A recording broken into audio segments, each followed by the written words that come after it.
하나님께서 저와 여러분에게 주시는 말씀 로마서입니다. 로마서 14장 1절로 3절 말씀입니다. 함께 읽습니다. 믿음이 연약한 자를 너희가 받되 그의 의견을 비판하지 말라. 어떤 사람은 모든 것을 먹을 만한 믿음이 있고 믿음이 연약한 자는 채소만 먹느니라. 먹는 자는 먹지 않는 자를 업신여기지 말고 먹지 않는 자는 먹는 자를 비판하지 말라. 이는 하나님이 그를 받으셨음이라. 아멘. 우리 옆분하고 인사합시다. 하나님께서 당신을 사랑하십니다.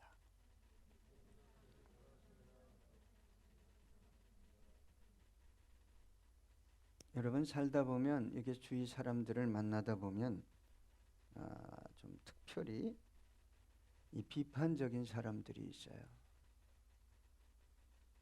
이 비판하기를 좋아하는 사람들을 보면 자신이 가진 어떤 생각, 가치가 남들이 가진 어떤 생각, 가치보다 의미 있고 우월하다고 생각하기 때문에 비판하기를 좋아합니다. 그리고 그 비판은 아주 신랄하기 그지없습니다. 더 나아가 주위 사람들이 비판하기 좋아하는 사람들의 생각이나 가치를 인정할 때는 더욱 그렇습니다. 이런 말이 있습니다. 누군가를 비판하기 위해 그 사람을 가리키는 손가락은 하나지만 자신을 가리키는 손가락은 세 개다. 우리는 자신을 볼 줄 알아야 합니다. 자신을 보지 못하는 사람들이 누군가를, 어떤 것을 비판하기 시작할 때 그 비판은 멈출 수 없게 되는 것입니다. 해결점을, 타협점을 찾을 수 없다는 말입니다. 왜요? 자신을 보지 못하기 때문입니다. 여러분, 치약을 어느 방향에서 맨 앞에서 짜느냐 맨 뒤에서 짜느냐가 그렇게 가치 있는 것입니까? 그렇게 의미 있는 것입니까? 그 생각이 그렇게 우월한 것입니까? 그런데 그것 때문에 부부가 이혼을 하기도 했다고 합니다. 예전에 어려울 때 제가 클 때만 해도 배추 머리를 버리지 않았습니다. 그것도 다 잘라서 김치국 끓여 먹고 그랬습니다. 그래서 그 생각이 나서 어느 분이 아내에게 그 배추 머리 좀 잘라서 김치찌개나 국에 좀 넣어줘. 그게 그렇게 가치 없는 것입니까? 그것 때문에 싸우고 부부가 왜 살만한데 그딴 것을 먹느냐고 얘기하면서 갈라서야 할 만큼 귀한 의미 있는 가치 있는 것입니까?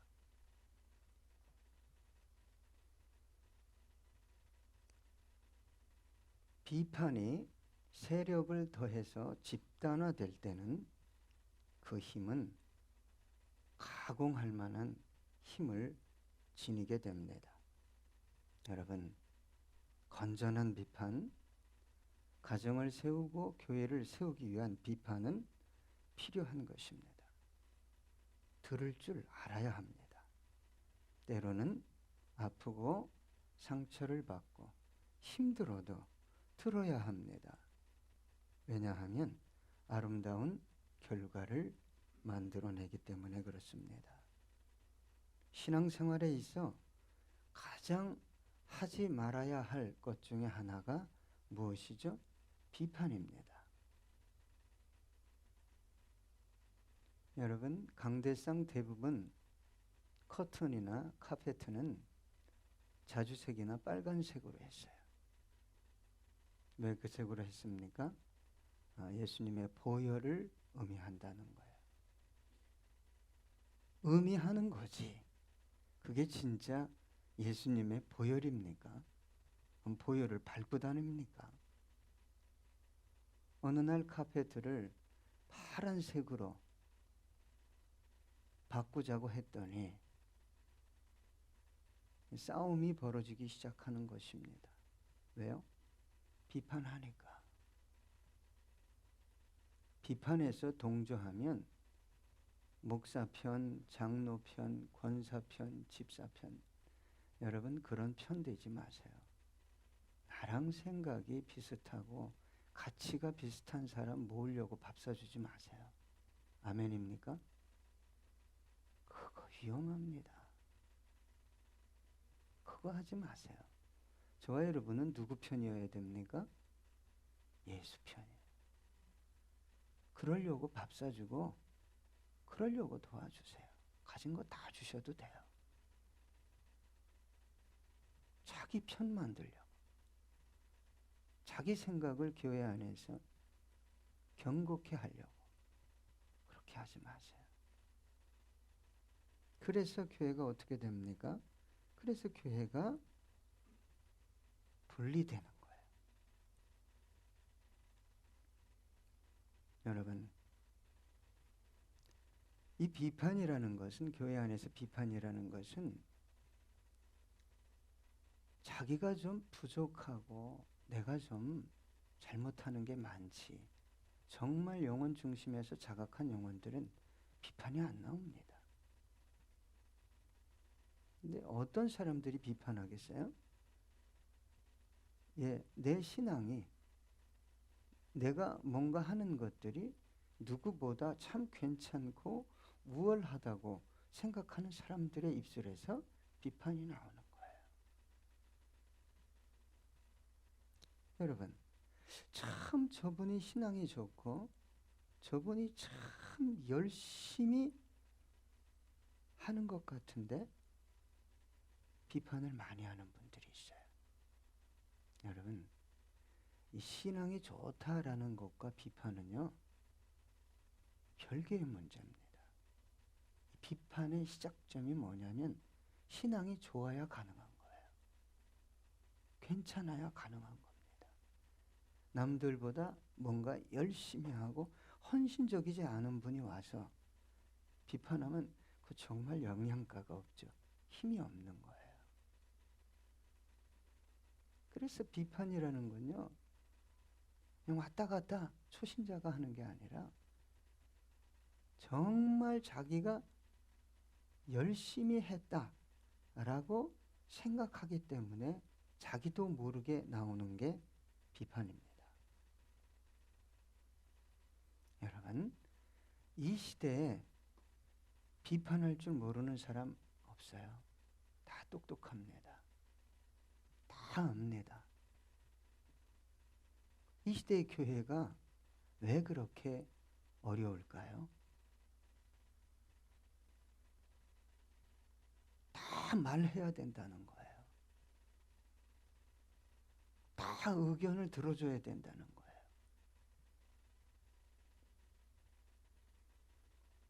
교회가 여러분 정말 교회다워지기 위해서는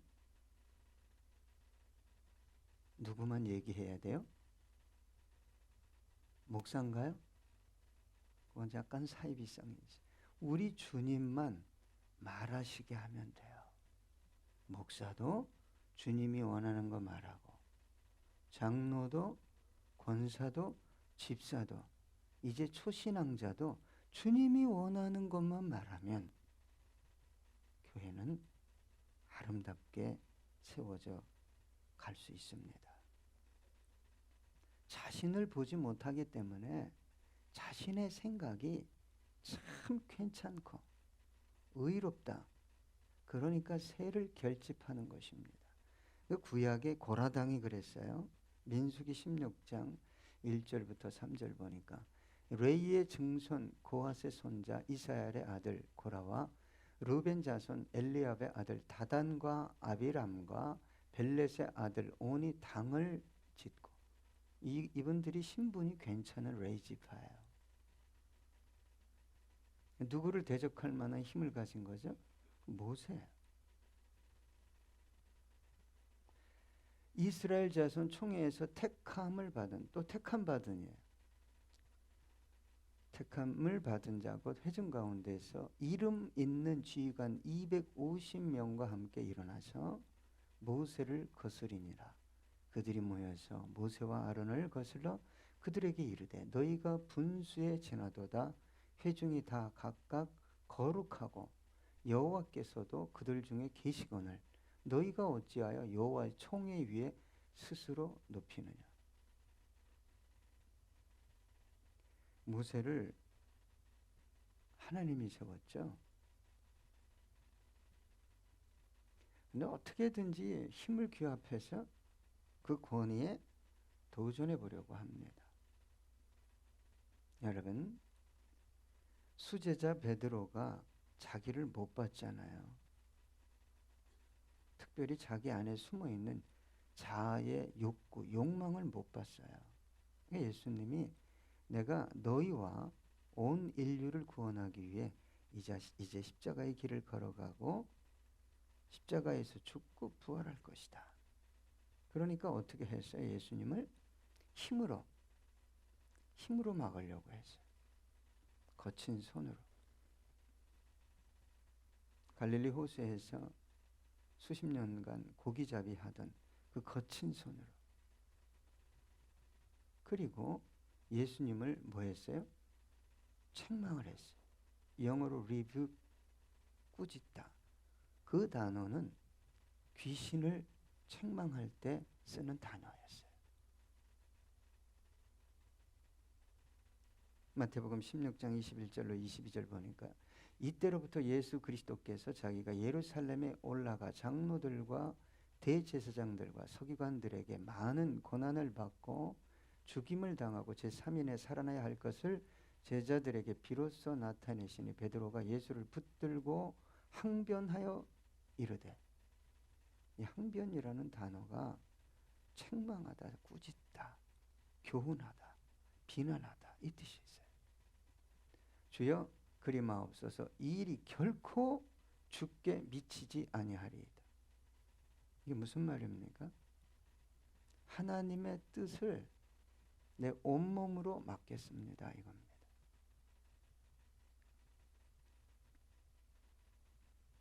여러분, 저와 여러분은 자기를 볼 줄 알아야 하고 하나님의 뜻이 어디 있는가를 묵상할 줄 알아야 합니다.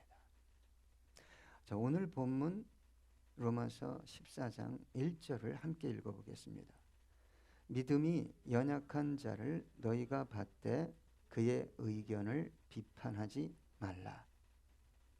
여러분, 성경에 보면 믿음이 연약한 자가 있습니다. 강한 자가 있어요. 믿음이 어린 아이가 있고 장성한 분량에 이른 자가 있습니다. 믿음의 분량은 달라요. 어쩔 수가 없습니다.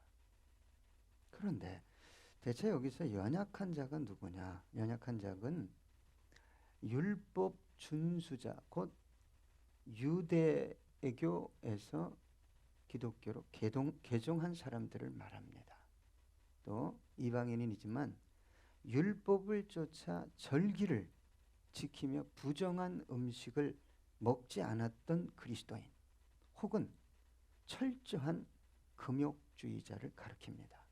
자, 여기서 중요한 것은 자, 유대교에서 개종했거나 이방인 종교에서 기독교로 개종했던 어떤 그 이전의 종교 습관, 형태, 그것이 중요한 것이 아니라 이들의 현재 율법적이고 금욕적인 신앙 형태가 사도 바울이 뭐로 규정하고 있어요? 그거는 믿음이 참 연약한 것이다 라고 규정하고 있다는 것이에요. 자, 이것은 어떻게 생각하면 약간 신앙의 아이러니컬한 면이 없지 않아 있습니다. 자, 보십시오. 부정한 음식을 안 먹는 거예요. 아주 규모 있게 신앙생활을 하는 거예요. 심지어는 막 절제해서 남들이 볼 때 저분 정말 대단해. 그래서 저분은 정말 믿음이 강하고 대단한 분이야 라고 인정받아야 하는 그런 부분이 있는 사람들을 가리켜 사도 바울이 뭐라고 얘기했다고요? 참 믿음이 연약한 자다라고 말했다는.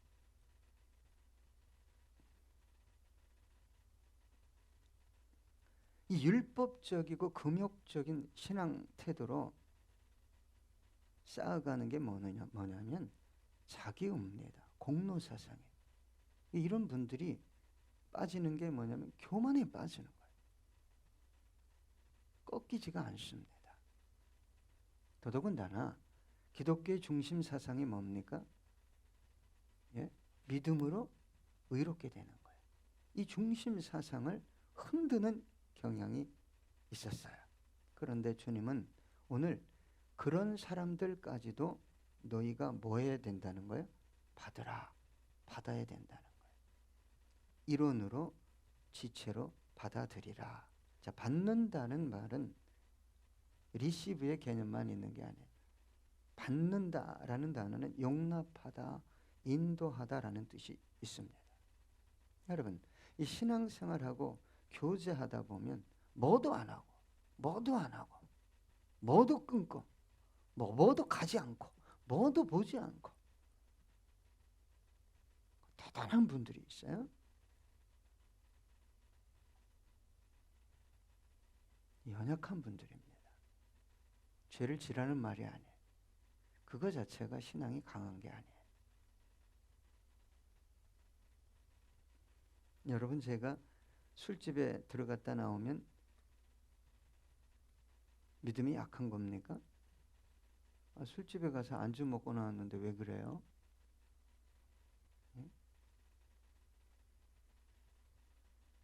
예전에 미아리 텍사스촌에 갔어요. 저를 누가 시험한다고 데리고 갔어요. 30대, 그때 한 30살 됐나요?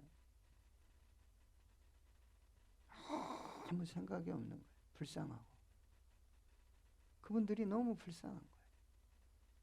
그러면 제가 거기 가서 예수 얘기하고 나왔는데 제가 죄진 겁니까? 어떻게 거룩한 형제가, 여러분, 세상은 죄로 가득해요.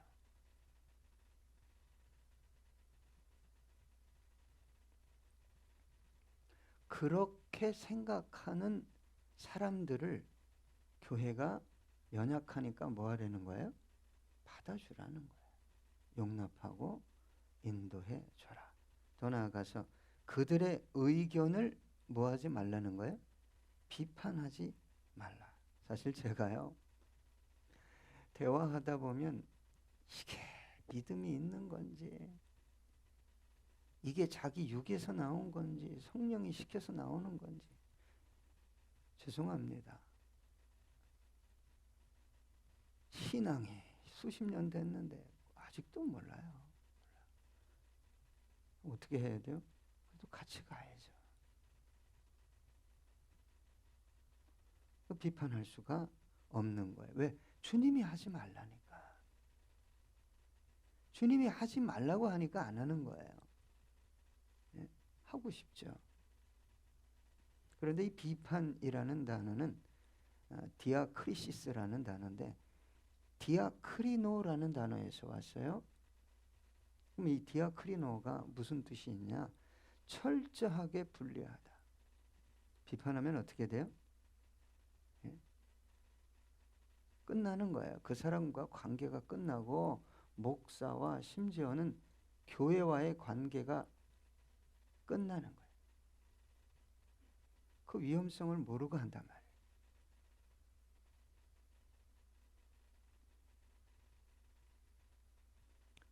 여러분, 그 비판은 왜 한다고요? 자기 생각이나 가치나 신앙 어떤 기준이 너희들이 생각하는 것보다 더 가치 있고 우월하다라고 생각할 때 오는 거지. 자기 생각과 신앙 기준이 참 부족하다, 연약하다. 이럴 때 비판하는 게 아닙니다. 그래서 여러분, 우리는, 저와 여러분은 이 한 해가 가고 있잖아요. 오늘도 새로운 사역, 직분을 임명합니다.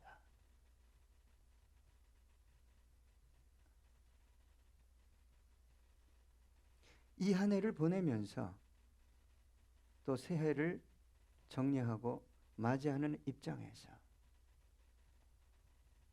주님 앞에서 정말 내가 주위 사람을, 교회를 그렇게 비판했는가? 아니면 덕을 세우는 언어를 사용했는가? 이걸 한번 점검해 보셔야 합니다.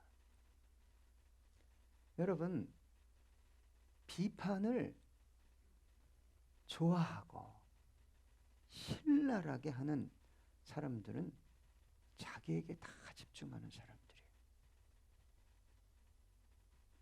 그런 것에서 벗어나려면 자기에게 집중하면 안 돼요. 예수님께 집중해야죠. 여러분, 예수님이 잘못한 게 한 가지라도 있습니까? 십자가에서 만약에 저와 여러분을, 로마 병정을, 유대 종교 지도자들을 비판하고 정죄하기 시작했다면 다 죽었어요. 다.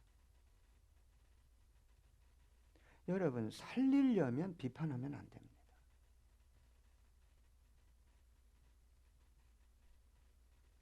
살리려면 비판하지 말아야 돼요. 그래서 예수님이 그 십자가의 고통 가운데에서도 비판한 게 아닙니다. 저들이 잘하는 게 하나도 없잖아요. 저들의 죄를 사해달라고. 자기가 하는 것을, 자기가 하는 행위가 어떤 행위인지 몰라서 저러고 있습니다. 아버지, 용서해 주세요. 이 정신이 우리 교회 안에 흘러 넘쳐야 합니다. 여러분 안에 근원적으로 선한 어떤 것이 자리하고 있습니까?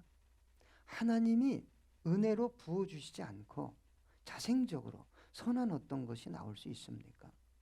이 사람이 가장 잘못된 사람이에요. 그 사람이 비난하기 시작하면 비난은 영원히 계속해요. 그분은 갈 곳이 한 군데밖에 없어요. 저와 여러분 안에는요, 선한 것이라는 것은 제로입니다. 제로. 나오는 거는 다 뭐예요? 어둠이요, 악입니다.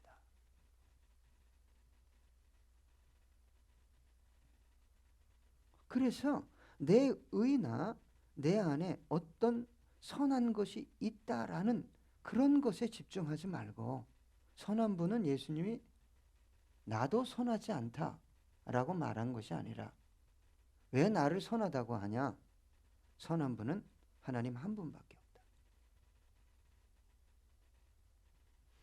자신을 인간으로 비하해서 말씀하신 거지, 그분이 왜 선하지 않아요? 선하죠. 이 말은 뭐예요? 너희 인간은 선할 수 없다, 이 뜻이에요.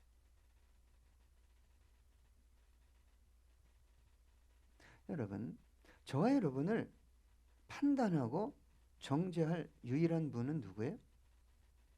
우리의 구세주인 동시에 우리의 심판주이신 예수 그리스도 외에 없어요. 왜 교회 안에서 그렇게 벽이 10년, 20년 가죠? 자기가 올무에 걸린 거예요. 하지 말라는 것을 계속했기 때문에 철저하게 교회로부터, 지체로부터 스스로를 뭐 한 거예요? 분리시켜버린 거예요. 가고 싶어도 못 가는 거예요. 여러분, 저와 여러분이 정말 내 안에 선한 것이 없다, 내가 너무 부족해, 이거 꼭 죄질 때만 고백해요.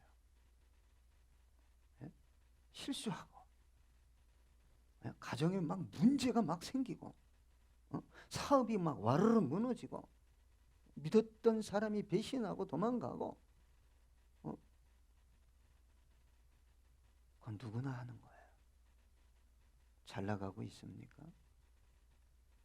생각대로 일이 잘 되고 있습니까? 그런 저와 여러분일지라도 저와 여러분 안에 선한 거 없어요. 선한 분의 임재와 은혜가 있는 거지. 무슨 선한 것이 있어서 그렇게 비판을 합니까?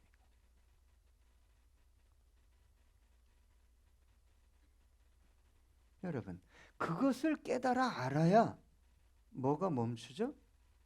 이 비판을 하다가도 깜짝 놀라는 거야, 내 영혼이. 큰일 나지. 마치 내가 완전하게 의로운 자, 완전하게 선한 자처럼 얘기하고 있구나. 이거 큰일이지. 이걸 깨달아 하는 거예요. 그래서 어느 자리까지 가지 않는 거예요? 완전한 분리의 자리까지 가지 않게 되는 것입니다. 여러분, 바리새인들이 그렇게 신앙생활 열심히 했는데 구제하고 금식하고 기도하고 절기 지키고 예배드리고 찬송하고 그랬는데 예수님이 왜 그렇게 책망하고 저주했습니까? 이게 있었단 말이에요. 이게 그 영혼 중심에. 못 고쳐요. 마태복음 9장 11절 보니까 바리새인들이 보고 그의 제자들에게 이르되 어찌하여 너희 선생은 세리와 죄인들과 함께 잡수시느냐. 이 바리새인 이분들은 너무 거룩해서 세리와 죄인들과 밥도 안 먹었어요. 여러분, 자기가 만들어 놓은 독특한 목사관이나 신앙관, 목사 좀 힘들게 하지 마세요. 저 사람이에요. 하기사 예수님도 힘들게 했는데 주위에서 하나님 잘 섬긴다고 하는 분들이. 누가복음 18장 11절 볼까요? 바리새인은 서서 따로 기도하여 이르되 하나님이여 나는 다른 사람들 곧 토색이 뭐예요? 남의 거 좀 뺏는 거죠. 또 불의 간음하는 자들과 같지 아니하고 이 세리와도 같지 아니함을 감사하나이다. 이게 뭐라 그랬어요? 이게 상대적인 의예요. 근데 그 기도 시간에 바리새인은 막 따뜻하게 막 기도하고 세리는 하나님 고개도 못 들고 기도했는데 결국은 누가 의롭다함을 받고 갔어요? 세리예요.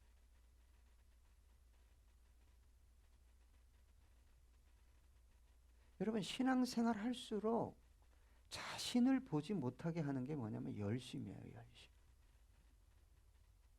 열심히 죽으라고 헌신하면서 자기를 보는 성도가 보석이죠. 보석. 이건 보석입니다.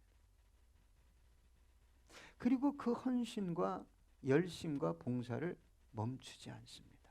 사람이 인정하든 인정하지 않든.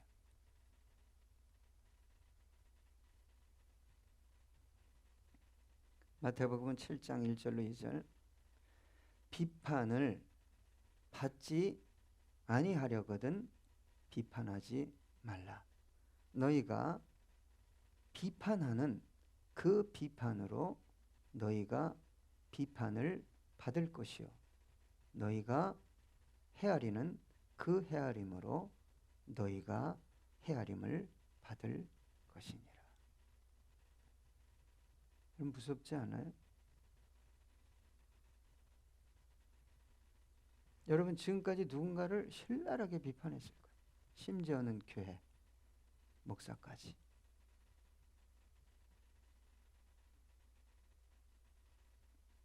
주님이 뭐라고 얘기해요? 네가 그렇게 비판한 것처럼 내가 너를 비판하겠다. 네가 그렇게 누군가를 헤아린 것처럼 계산하는 거야. 막 정확하게. 내가 너를 계산하겠다. 여러분, 주님의 비판과 계산을 감당할 수 있습니까? 멈추셔야 합니다.